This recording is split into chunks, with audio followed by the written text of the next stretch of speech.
Good morning, everybody. This is Leslie Wyatt, Director of Regulatory Compliance at SoftPro, and we just want to welcome you to this week's episode of Saved You a Seat. This week, we are going to focus on mastering SoftPro Standard and Enterprise. We're very, very excited to have one of our top trainers on the Standard and Enterprise versions, Jessica Ames, and I'm going to turn it over to her in a second. I hope everybody had a really nice Memorial Day. We are still kind of locked down here in Chicago, but we did have some nice weather. A little too warm for my blood, but it was nice to be able to be outside. It was actually in the 90s here. So hopefully everyone got to do something fun and is settled back in for the week, for a short week. And we are going to go ahead and get started. So just like every other week, but for those of you that haven't been on, if you have any questions, on the bottom right-hand side of your screen, or on the right-hand side of your screen usually, there is a little box that says questions, and you can type them in throughout. And if I can kind of sneak them in when Jessica's presenting, I will. If not, we will try and do a little bit of a Q&A towards the end. And if by chance we don't get to your question, please don't worry. We are going to follow up like we do every week with a recap. We are going to send a link to the recording of this. So just know that within a day or two, you'll get a link to the recording. And then also we like to kind of document the questions that were asked and provide the answers so you have something, as well as any job aids. Like in this particular case, I'm sure we'll send you guys a copy of the keystroke shortcuts. So if you have questions, please send them. And with that, I'm going to go ahead and turn it over to Jessica. Thanks, Jessica. Hi, Leslie. Hello, everybody. This is Jessica. I'm a trainer here at SoftPro, and like Leslie said, I train mostly all of our standard and enterprise customers. So what we're going to talk about today, I'm going to move down to my next screen here. What we're going to talk about are these topics here. So if anyone was on our webinar we did a few weeks ago, we kind of mixed standard enterprise with also all of our select users, and we kind of went back and forth and talked about some tips and tricks that we can do in our system. So we weren't really able to show you actually how to do it in the system, but we just kind of had an open discussion about it. So today we're going to hone in, we're going to actually show you how to do these things. So if anyone was questioning or wondering how we could do some of those things we talked about a few weeks ago, you are in the right place. We are going to go ahead and cover all of that today. So I'm going to start out by talking about converting our files. So anytime we open up a CDF or a HUD file and then realize we need the other opposite type, what can we do? How do we troubleshoot that? We're going to go over our file attachments, which is one of my favorite features in Standard and Enterprise. It's basically your virtual file folder where we can keep all of our different documents together and attached with our Proform file. We're going to go through some template things. It's always a good idea to make sure all of your templates are current and up to date so that we're saving ourselves some time and not rekeying a lot of information that is always the same on all of our different Proform files. We're going to talk about lookup tables, how we can create a lookup table where we maybe don't already have one. We'll discuss some dispersing tips and tricks, and then of course we're going to throw in those keyboard shortcuts as well. All right, so I'm going to move into my Proform file.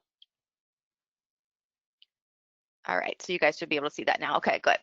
So first things first, we're going to talk about converting our files. So anytime we open up a file as a CD or as a HUD, how do we change the file type? So right now on my desktop, I have a file open and I've created this file as a CDF. When I created it, I thought there was going to be a lender involved. I thought I was going to be required to do the CDF document.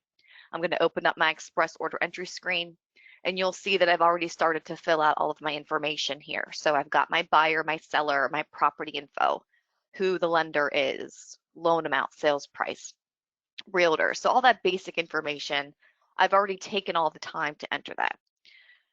So let's say some time passes, maybe it's a day or two, maybe it's a week or two, and then I realize, okay, maybe there's no more or there's no longer a lender involved. Maybe they decided to go ahead and just pay cash for this property. Or maybe I realize this is a commercial transaction, it's not actually residential, and my bosses are telling me that they want to use a HUD document and not a CDF. So the process to get to a different file type, whether we're going from CDF to HUD or HUD to CDF, is the same. So it doesn't matter which way you're going. What we have to do, unfortunately, is we have to create a brand new file. There's no way for me to, number one, generate any HUD documents out of the CDF file. If I would try to pull up my HUD document, it would look like a jumble coded mess. There'd be some weird language on it because it doesn't know how to talk to your CDF screens in your file. There's also no button. There's nothing I can push to just convert this file magically to have those HUD screens to replace that CDF tab with our HUD tab, and that way I can just keep building on that information in this direct file. So unfortunately, we do have to create something brand new. So I'm going to go ahead and close this file out, and I'm going to close the other one behind it as well. So when we go to create the brand new file, we have several different options of how we can go ahead and do that. So we can go up to our file menu and we can choose new. We have our keyboard shortcut of Control-N. We also have an icon on our toolbar. All those different options take us to the exact same place. It's going to take us to our new file dialog box. So if I needed to convert that file from a CDF to a HUD, I would go and create a brand new file. Make sure that you change your file type over to that HUD. And then we have to put in our file name. Now this is where it comes, I get a lot of questions about this. It becomes a very hot topic. Well, I created my file as a CDF. Now I know I need it as a HUD, but I need to use that same file number. So unfortunately, doing it this way that I just did, you have to in some way, shape, or form edit your file number. So our file number ended in 205, I think was our file number. So if I try to use this exact same file number, it's going to let me know that that file already exists. I'm going to have to pick a different file number. So one option that you have is to alter the file number in just the slightest way. You can add a letter to it. Maybe you want to make it an A file or a B file. Maybe you want to add in a label of HUD to the file number so that you know specifically which one was the CDF version of that file number versus which one was the actual HUD file. So you have that option of altering your file number in that slightest way. It can be by one letter, by one number. But if you're very, very adamant, if you really, really need to make sure to use that exact same file number, if it is very important, there is actually another option that we have.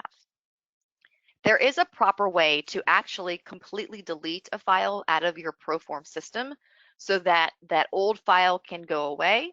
We can reuse that same file number and then create the other file in whatever format it needs to be in.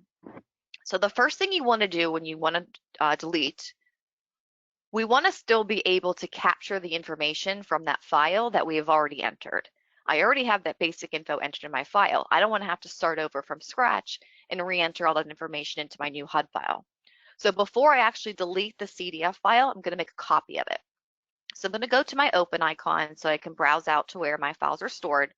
You're going to find that file that ultimately we are going to delete, right click on it, and just make a copy. So now I can close my browse window and I'm going to minimize and go to my desktop and just go ahead and throw a copy of that on my desktop with a right click and a paste. So now this file is here. I have a copy of it. I'm going to be able to then paste it, overlay it into the new file I create. So now that I've made my backup copy, I'm going to make sure I have all my files closed in Proform. You don't want to have any Proform files open because now that I have everything closed and I go to my Tools menu, there is an option to delete files. This option will disappear when I have a Proform file open. So for example, if I just open another file back up, if I was trying to go ahead and delete something, when I go to my Tools menu, that option is no longer there. So the one trick you need to know is that you do need to have all of your files closed. And then when you go to your Tools menu, you'll be able to delete files. And we're just going to run a quick search for them. So search like we normally do. You can use whatever wildcards you want. You can use whichever fields you want to search by. And then we'll click on search. And then I just want to verify that this is the correct file that I do want to delete. So we can verify the file information is correct. Once I've confirmed that is the file that I need to delete, I'm going to click delete. It's asking me if I have a backup, which I do because I made a copy of it and put it on my desktop. I don't need any reports out of that file, so I'm going to click on yes, and then yes to proceed. And then I'm going to click OK.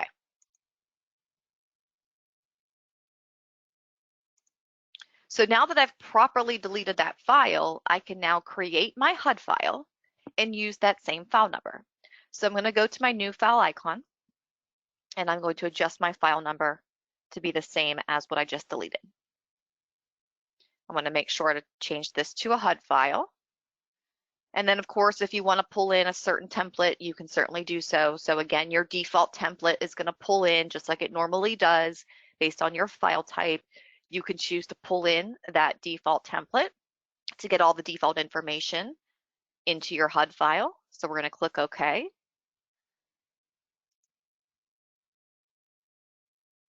And now I can do that overlay. So I still want to be able to recover the information from the old CDF file. Right now, if I open up my Express order entry, you can see it's blank. But one of the great things about going from a CDF to a HUD file, your general tab is the same in both file types. Your title insurance tab is the same in both file types. The only thing that's different is going to be that last tab, that HUD tab versus that CDF. So we are still able to recover all of our general and title information from one type to the other. So I don't have to start all the way over from the beginning and type in all that information. I can use my overlay feature to overlay the information from the CDF file to the HUD. So here on my toolbar, I'll see an icon for my overlay file or template option. Also, if you go to your file menu, you also have the option from your file menu here to overlay. So either way, it's going to take you out to browse your computer. So I just want to browse out to my desktop so I can grab that copy of that CDF file that I created. Always pay close attention anytime you're browsing to what type of file are you browsing for. What we're looking for is a proform file. So I want to make sure this is set to look for those proform files. And if I scroll down here on my desktop, here it is. And then I'm going to go ahead and click open. And I'm going to give it a second here to load. And then now once I open up that Express order entry screen, you can see that all that information came in. You of course can change anything that you need to. None of it's going to be set in stone, but I just saved myself all that time on having to retype that information, and I was able to recover it from that old CDF file. Hey, Jessica, do you mind if I jump in real quick and ask a question? Yes, please.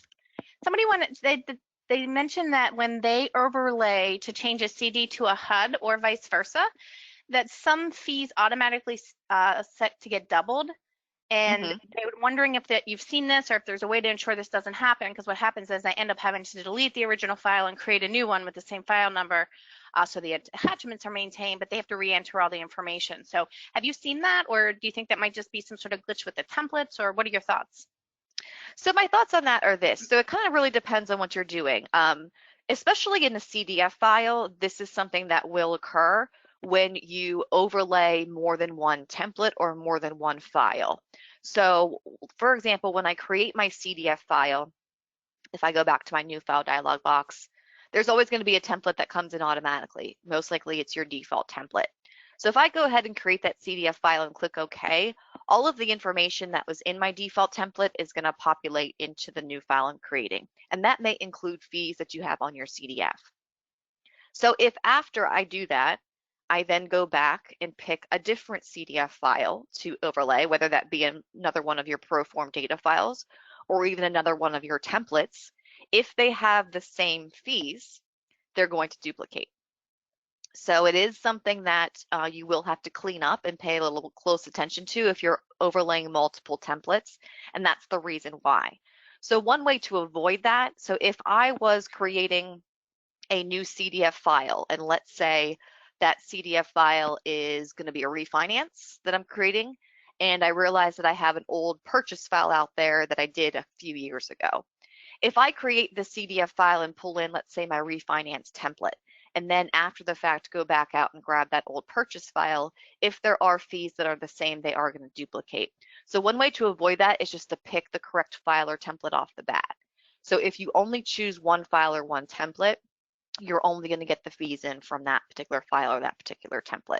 So that would be one way to avoid having to do that cleanup. It shouldn't duplicate HUD to CDF because the screens are so different. No information from your HUD file will populate into your CDF tab or vice versa, but it will happen when you do CDF to CDF.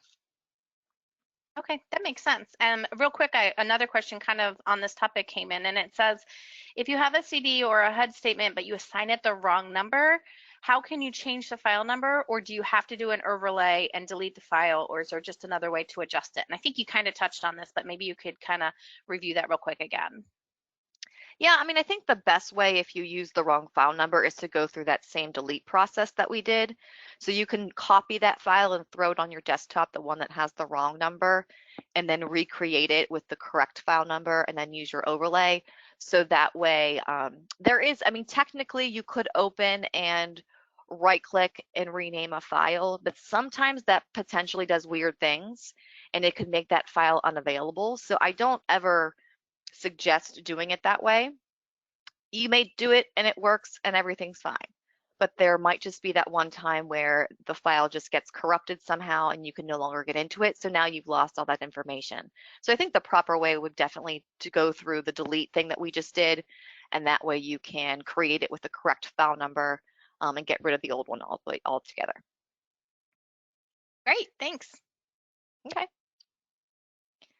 All right, well, since we're kind of on the topic, let's just go into talking about templates before we do our attachments, since we're kind of already dancing around the template subject anyway. So templates are a really great time saver for us in Proform. We can create templates for any kind of scenario that you can imagine. If there is a lender you do a lot of business with, and they have a certain set of fees that they always charge, why not put that information into a template? That way, with each new transaction and each new Proform file you create in which that lender is involved, that information automatically populates. We only have to worry about making edits or changes to it on those rare occasions where it's different. My general kind of rule of thumb I like to follow with templates is when we're trying to design or build our templates, let's think about the scenario. If something is the same, if something is true 7 or 8 times out of 10, I might as well put it that way in my template. That way I only have to mess with it. I only have to worry about it, think about it, change it if on those 2 or 3 times it's actually not the case. So popular reasons why we create custom templates. Again, the lender's a great example. Also for subdivisions, if you're in a particular neighborhood and doing several closings, most likely there's going to be a lot of very similar title information, similar requirements, similar exceptions. You can create a template with all that information. We don't have to be continuously typing it over and over again. Anyone who's doing order tracking and there's a certain set of tasks that you always want to track on a file. I always need to know when my commitment's due. I always need to know when my title search is due. I always need to know how quickly I need to do my policies. All those regular everyday tasks that we need to complete, those can all be put into a template. So we're just saving ourselves all that time in having to rekey that information over and over and over again. So like I mentioned earlier, when we create our brand new files, there's automatically a template that's going to pull in, and that's most likely your default template. So you can see here on a CDF file type, my default CDF template will automatically pull in. If I change my file type to a HUD, then that's going to give me my default HUD template. We can get into those default templates and make any changes that we want, and I'll show you guys how to do that in just a second. But if you do want to create a custom template for that lender or for that subdivision that you do a lot of business in, we are going to create our templates the same way we do our files. So the only difference is you're going to change your radio button option at the top from file to template. So what that will do is open up your template name field.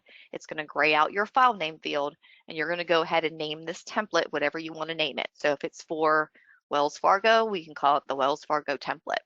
Or if it's, the Holly Hills subdivision, we'll call it Holly Hills, whatever you guys want to call it. The only thing to kind of note when naming your templates, it's always a good idea to add in the file extension. The only real difference between our Proform files and our templates are going to be the extension.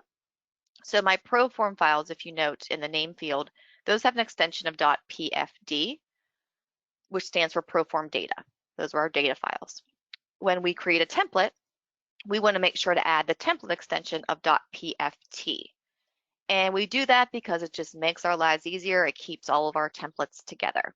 So for example, if I click on Browse here, whenever we're searching for another template or even another data file, you always want to make sure that this file type is looking for that correct file. Am I looking for a data file? Am I looking for a template? So that's why it's important to know the difference between the extensions. because right now in my data folder, it doesn't look like there's anything in there. And that's because it's just only looking for those files that have the .pft extension, which are my templates. So if I was looking for a data file, I would need to change that dropdown.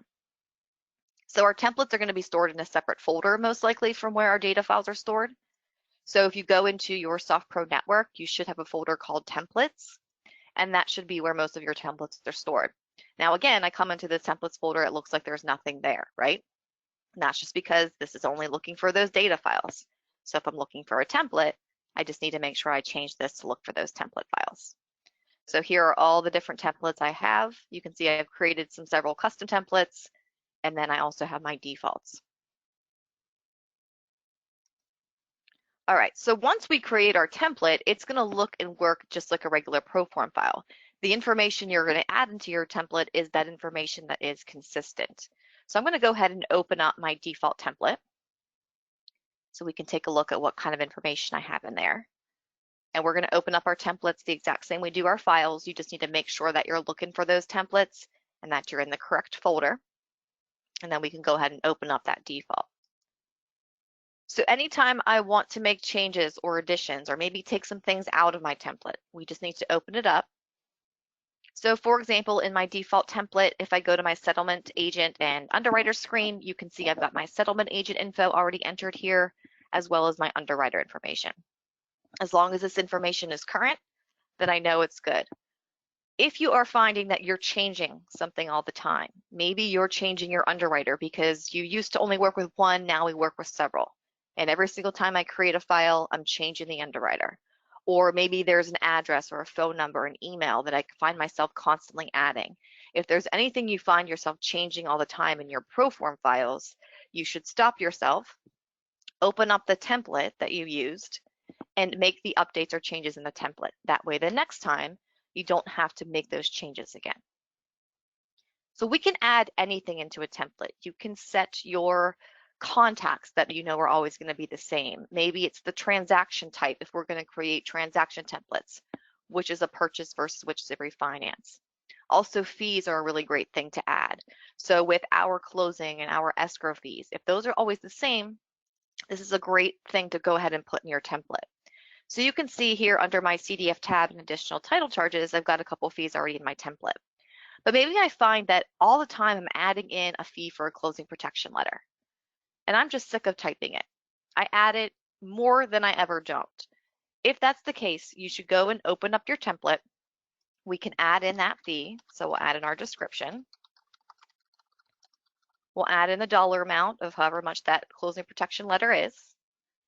We can click on our More button and make sure it's going to the correct contact, whether it be the settlement agent to the underwriter if it needs to be split.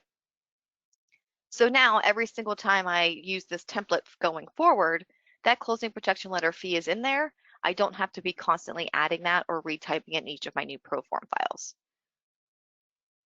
So with fees, sometimes the amounts may be different. If the description is always the same, you can go ahead and add your description and then only add the dollar amount when you need it. So you can really just think about, you know, what things are the same all the time, what's going to be consistent, and we can set our templates up that way. So we can go back at any time, make edits to those templates, and as long as they're current, they're going to be great time savers for us. And of course, I would then save any changes I made to my template with my save icon on my toolbar. Control S is a great shortcut if you want to go ahead and run a quick save of your Proform file. So now the next time I apply my default template, those changes that I made will then go forward.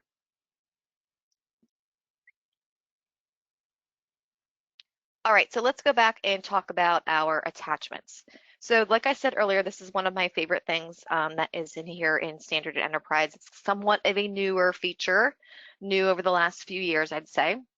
It's something I wish I really had when I was a user. So we're going to find our file attachments right on our toolbar. It's going to be the icon that looks like a little scanner open on the top. When I click on that, it's going to open up a window and I can have any kind of document I want attached here to this Proform file. Currently, I don't have any attachments there yet, but we're going to go ahead and add some. So this can literally be any kind of file. This could be a copy of one of my Ready Docs. This could be a copy of a Word document, a PDF document, an email.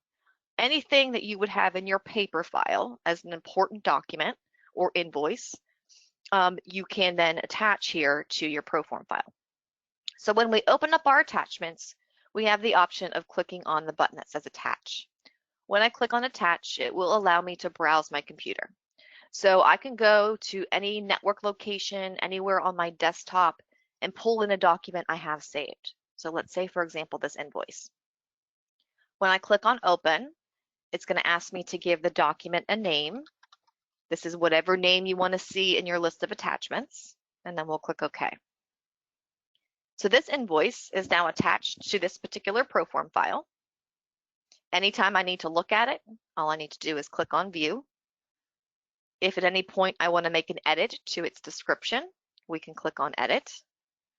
And then you also have a delete button if you would ever add a document to your file in error, let's say, and you'd want to change that or get it out of there, we could delete it. We also don't even need to have that attachments window open to get our documents into our attachments. This is a really great and convenient feature, especially if you're someone who works on multiple monitors. What we can do is a drag and a drop. So let's say I have my email up on one monitor, I'm working in Proform on the other, I see a very important email come in. Maybe that email has a document attached to it. Whether that email is important or that document is important or both are, you can drag and drop from your email into Proform. If you don't work on multiple screens, maybe you just have one screen, we can still drag and drop. So if I minimize Proform, I'm able to get to other things around it. So for example, if I want to pull in the CDF, all I need to do is hold down my left mouse, go ahead and drag that PDF anywhere in the white space in my Proform file. You'll see that my cursor has a little plus sign below it.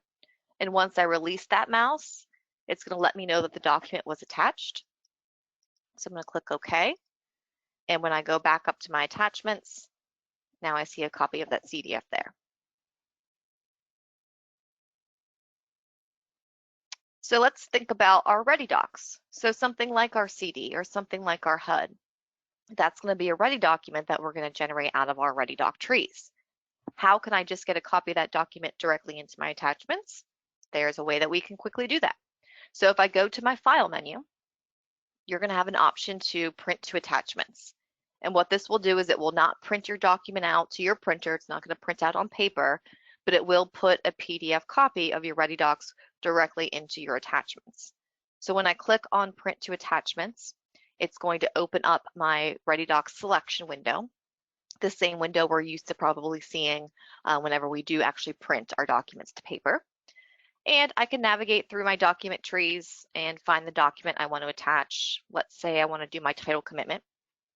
So I'm going to go ahead and pull over my 2016 title commitment. You can do as many documents as you want. Just keep in mind that whatever you are choosing to print to attachments in this screen is all going to become one singular PDF.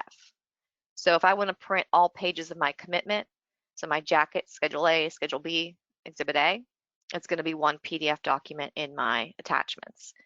But if I was wanting to print my title commitment and then also maybe a preliminary CD or a preliminary HUD, if I don't want them to be all one PDF, you would have to print them to your attachments separately if you want them to be separate PDFs. But once you make your selection, down in the Save to Attachments field, we're going to add in the name of the document. So again, what name do I want to see in my list of attachments? And then we're going to click OK. It'll let me know once the document has been added to my attachments. And again, to view that document, I can go up to my attachments icon. And now I see the title commitment there. So the really great thing, not only are we attaching all of our documents to this Proform file, meaning it's going to be forever associated with this Proform file, but we can also now email our documents. So when I click on email, I'm going to be shown a list of all of my different file contacts that I've entered email addresses for. So I can email that title commitment to any one of these contacts. So here in this list, I see my settlement agent, I see the lender, I see my listing and selling agent. But I don't see my buyer, I don't see my seller, Why don't I see those contacts here in the list? The reason you wouldn't see a contact in the list is because of one of two things. One, you never entered in that contact in the file yet, or B, you did enter in that contact, you just never entered an email address for them. So even though I may have a buyer and seller entered in this file, if I did not enter an email address for them, they're not going to show up on the list. But that's okay. So what I can do is, let's say I actually do need to send this title commitment to my lender contact. This lender, this email address, this is the right person I need to send it to. If that's the case, I can check off their name in the list here and then click OK. And what that will do is create my Outlook email message with my title commitment attached. So it's addressed to Walter. I've got my title commitment attached. Now I can do whatever I would normally do with an email. I can add additional recipients, add my subject, add my message, even add more documents if I want. So let's say that we do want to send the title commitment out. So we highlight that title commitment and we click on email and we take a look at this list. And although I need to send it to my lender, this isn't the right contact at Bank of America that I need to send it to. There's somebody different. I haven't entered them in my file yet as a contact. That's okay. You can actually select nobody here. And when you click OK, it's still going to create that Outlook message. So now I can go ahead and type out the email address using my Outlook address book, or of course you can just hand type it if you have it written down somewhere. And again, do what you normally do with an email message. So if you are entering in those emails for all of your different file contacts, you can see how convenient that can be. So just in case anyone's unaware, for our buyers and our sellers, the place that we enter in those email addresses, you go to either your buyer or your seller screen and you want to click on your More button. When you click on More, it's going to take you to a screen where, of course, you can enter more information, and that's where you're going to find your email field.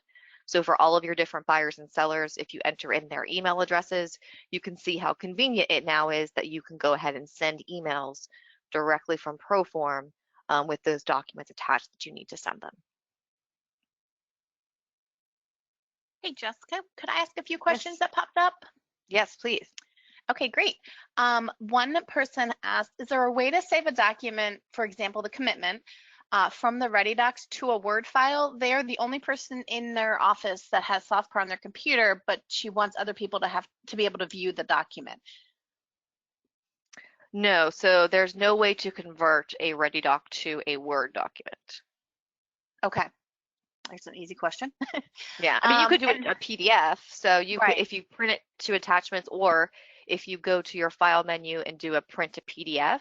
So that would allow me to print the title commitment or any Ready Doc as a PDF and save it somewhere outside of Proform. So if you do have other people that need to access it, it wouldn't be a Word document that they could edit, but it would be a PDF that they could access, you know, as long as it's saved on a network location where they can get to. Okay. So that would be my workaround for that, to save it as a PDF.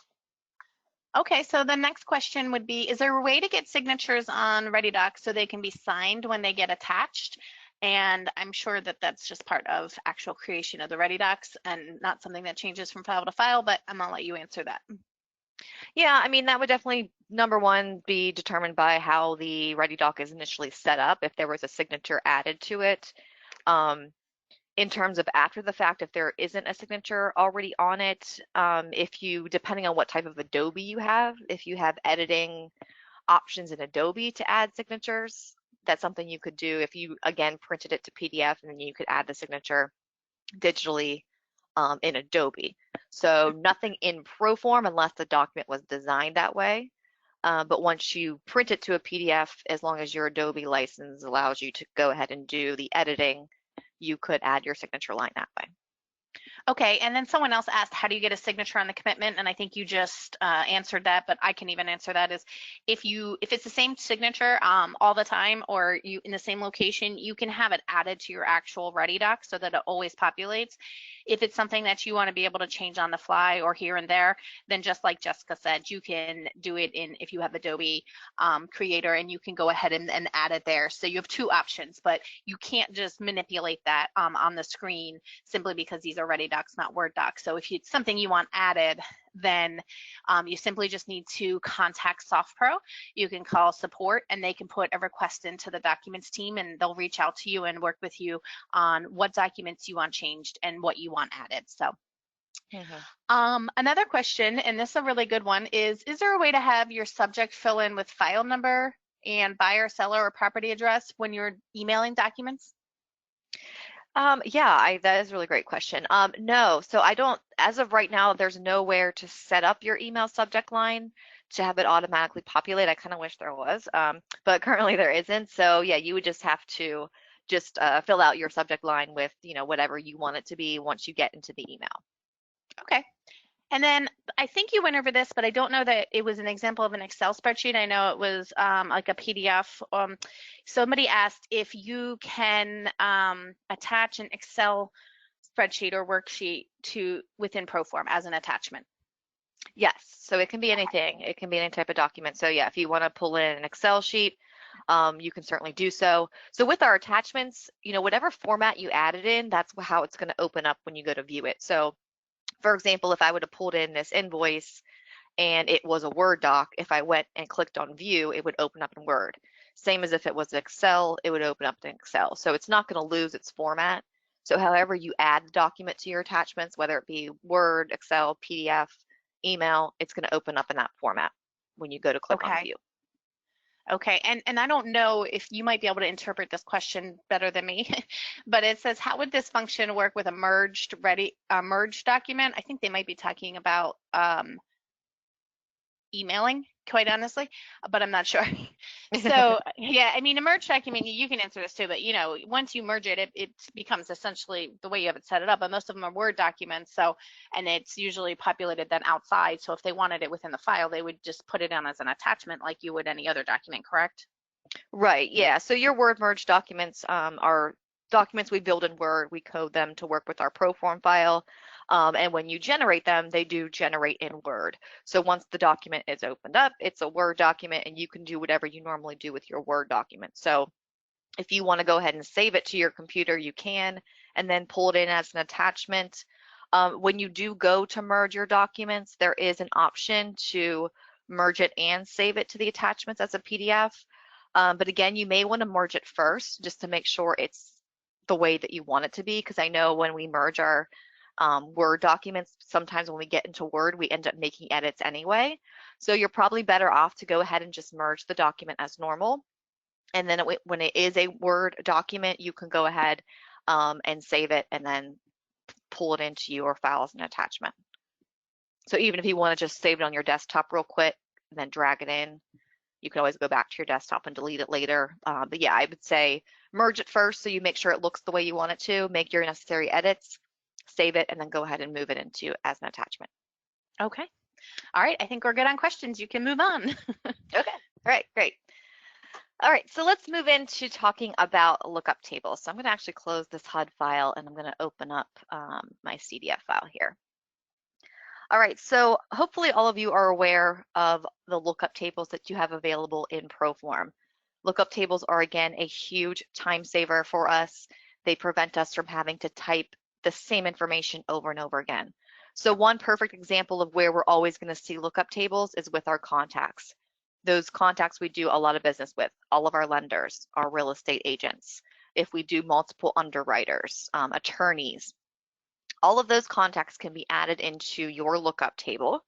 So anytime you're working in Proform, if you ever see a field that is labeled lookup code, so like this one's lender lookup code, that is a very good indication to you that there is a lookup table that exists for that particular contact. The way that we access our lookup tables is the same way, no matter which table it is. We're going to use either our F9 function key, or we can also hit Control L, and that will open up any of our lookup tables. So you want to make sure you have your cursor in that lookup code field and you hit F9 or Control L, and it's going to open up that lookup table. So with our contacts, of course, we can add in all of the information for those contacts that we use all the time. It's saved in the table. We just need to get back into those tables and pull that information when we need it without having to constantly type it over and over again. So everyone on the same network, everyone in the same office is going to share the same lookup tables. The other way that we know a lookup table exists, so let's go to one that's maybe not as obvious. I'm going to go to my property screen. So here with my county name field, so there's actually a lookup table that lives behind this field as well. But if you look around the field, there's nothing that really indicates, there's no words anywhere that say anything about a lookup table anywhere near that field. So how would I ever know that a lookup table did exist there? The other way that we know whether or not a table does exist is by putting our cursor into the field. And then when we look down to our status bar, so at the very bottom of my screen over towards the right-hand bottom corner, anytime you see a code that says LKUP there in your status bar, that's another great way, or it's telling you that there is a lookup table that lives behind that field. And again, the way that we would access that lookup table is by hitting that F9 function key or hitting Control L. So we have lots of different lookup tables already loaded here into our Proform system automatically. But we also have the ability, if we want, to create lookup tables where one maybe does not already exist. They are there for our convenience, right? So why shouldn't we be able to create them wherever we want? And the good news is that we can. So one place that is a really good place to create one, I think, is with the CDF. You know, there are some payees that we use a lot, especially if it's kind of a local business. You're a local pest inspector, you're a local surveyor, home warranty companies, you know, there seems to be those popular few that always show up. So any of those common payees that you see a lot on many different files, what you can do is you can create a lookup table here on your CDF so that you can save that payee information to a table so that you're not having to constantly retype that payee information, especially if you're someone who not only likes the payee name, but you also like to see the address on your check. So you find yourself not only typing in that payee name, but you're also typing out an address. If you want to kind of save yourself some time, what you can do is you can create a lookup table. So what we're going to do to create a lookup table here on page 2 of the CDF is I'm just going to pick any line in any section because I'm going to create this table so that I can access it from anywhere on page 2. I'm not going to make it specific to one line number. I'm not going to make it specific to one section because all these different fee types could be in many different places depending on how the transaction is set up. So just pick any line and we're going to click on the line number hyperlink to open up the line detail screen. So now we need to decide what we want our key field to be. So the key field is the field that you want to be able to place your cursor in and hit that F9 function key and see your lookup table pop up. So maybe I want to pull in just my payee name and address. In that case, I'd probably want my payee or to field to be the key field that I'm going to pull from the lookup table. If I want to also include the description, so maybe not only is the payee going to be the same, but the description of the fee is also going to be the same. So maybe you want to start your lookup table from the description field. This is completely up to you. The number of fields that you include in your lookup table is up to you. So you get to pick that key field, and then we're going to see how we build that lookup table. So what I'm going to do is I'm going to start mine from the payee field.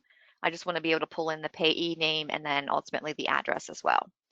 So when I put my cursor in that to field, I'm going to hit that F9 function key, and it's going to let me know that a lookup table in that field doesn't yet exist. But it then asks me if I want to create one. So I'm going to click on yes. So the way that we create our lookup tables is we're going to build what's called the lookup table structure. The lookup table structure will be the Proform field we want to include, and the column header, we want that column to be named in the lookup table. So first we need to determine the Proform field code. So I'm going to actually cancel out of this for right now. Every single field in Proform has a unique code assigned to it, and that's what your Proform field code is. So again, with our cursor in any field, we can look down to that status bar. So you're going to be able to see in your status bar what the Proform field code is for any particular field in Proform. We're going to use that field code to include that field as a column in the lookup table. So this is how we're going to build that structure. So again, you want to determine what fields do I want to include versus which fields I don't need to include. So if I want to include the payee name and also the payee address, I'll want to grab the field codes for each of those 3 fields. So the payee name has 1 field code. If I move my cursor to the address field, that has a separate field code. So I want to grab that one as well. And then the second part of my address has its own unique code. Again, I want to make sure I grab that last one. So there's no way to copy field codes, unfortunately. You do need to have a piece of paper near you that you can jot down those codes if you can't remember them. So that way we can use those to build our table structure. The other thing to note before we go back into our table structure is that each of these codes also has a number kind of sitting in the center. So you can see this as charge 027 ADR2. If I move back to my payee field, it says charge 027 to name. That number is a reference to exactly what line number we are on in the CDF. And like I said earlier, I want to create this lookup table to be available in any section. I don't want it to be available on just one particular line, because I need to be able to pull these payees into any CDF line that they need to go on. So what we're going to do when we build our table structure is we're actually going to omit that line number, and that's going to make this table available to us from any section on the CDF. All right, so I've jotted down my field codes. I'm going to again go back to my key field, which is my payee name field. I'm going to hit that F9 function key. And I'm going to say yes to creating my lookup table. So the first field code automatically populates for me. Charge to name is the same code without that line number. So again, if we look to the status bar and compare that, it's the same code. It just doesn't have the line number in it. So Proform did that work for me. So now I need to name that column. To name the column, I'm going to add an equal sign right after the field code and then type in whatever I want the name to be of that column. Then I'm going to hit my Enter key and I'm going to type in my next field code. Again, I'm going to add in my equal sign and I'm going to type in the next column header I want. Now, the only thing to note about adding in your codes and adding in your column headers, you can't use any spaces. So there's going to be no spaces in your field code, no spaces between the equal sign in the field code or the column header, and also no spaces in whatever the column header wants to be. So if your column header does have multiple words in it, the only option to kind of separate them or space them out is to use your underscore. So you can see there I put in an underscore between address and one. So that's a way for me to kind of separate those two words. Okay, so once I'm done building my table structure, now you can keep going here. I could add all kinds of different columns. Whatever field codes you add in here, that's going to build your table structure. So if there was also, let's say I wanted to add in what the fee amount was going to be, I wanted to add in the description, you can keep going with the different field codes that you want to add in here. I'm just going to do a pretty quick and simple example just for time purposes. So I'm just going to pull in 3 different fields. And now when I click OK, it's going to create that lookup table and I see my 3 columns there. So now this lookup table is ready to be used. So I can go ahead and close my line detail. And I'm going to scroll down here, let's say with my homeowner's insurance. I've got my payee in there of Allstate. If I go ahead and click on my line number hyperlink, if I also want to add in Allstate's address to show on my check, of course I can go ahead and add that. Oop, bad spelling there. So I'm going to add in all that information. If I want to now go ahead and add that to the lookup table, I'm going to put my cursor back into that payee name field, hit that F9 function key, and now I'm going to click on Insert Entry. So now Allstate is in there along with their mailing address. The next CD I do in the next Proform file, if they are going to be the homeowner's insurance company, all I need to do is pull that contact in from the lookup table. I don't have to retype their payee name and also their mailing address. So you can follow this same process anywhere in your Proform file. You can create a lookup table anywhere one doesn't currently exist. Another place I see a lot of people do lookup tables in is with their buyers and sellers. They create a lookup table for buyer names and addresses and or seller names and addresses if you do have certain clients you do a lot of business with again. So maybe they don't need a whole template created, but maybe I just want to put their information in a lookup table. So I'm always pulling in their email or their address, phone number, that kind of stuff. All right, let's talk a little bit in our last few minutes here about some keyboard shortcuts. So I've touched on a few, and like Leslie said, we will send you guys a full list of all of the different Proform keyboard shortcuts. A couple I do want to point out though is number one, F1. Your F1 function key will take you to your help website. It's where I can go to get all kinds of information about Proform.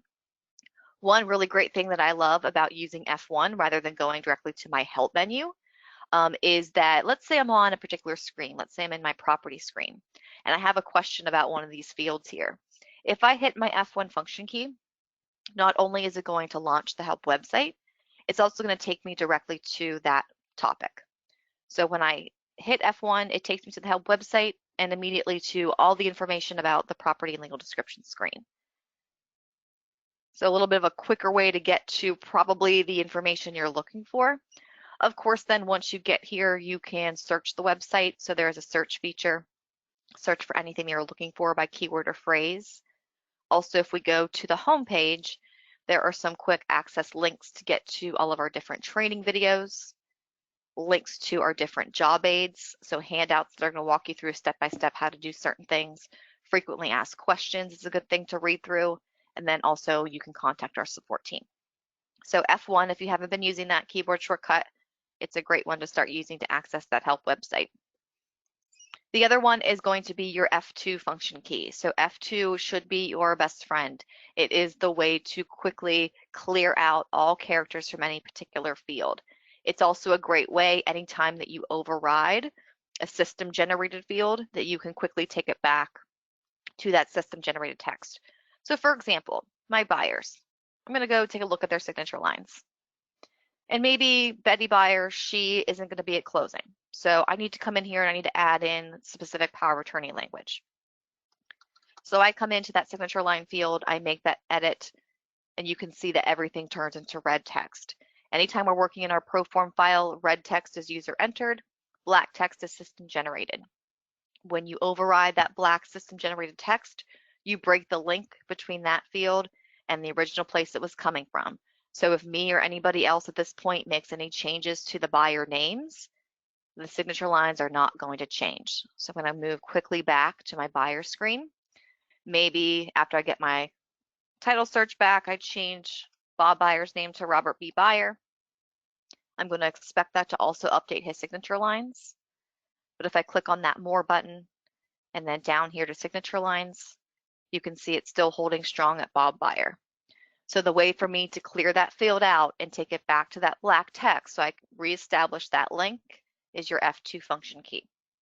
Deleting, backspacing may not take it all the way back because you need to make sure you delete every single character. So this is where F2 is going to come into play. So when I hit that F2 function key and tab or click out, you can see that it goes back to the black text. The link is reestablished, and now we see the updated buyer name. Another great keyboard shortcut is F7. So this is going to be a spell check. This is one of my favorite shortcuts that I think a lot of people probably aren't that aware of.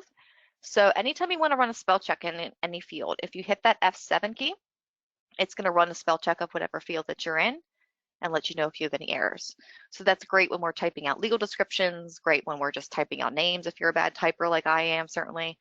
So it's a great quick way to run that spell check.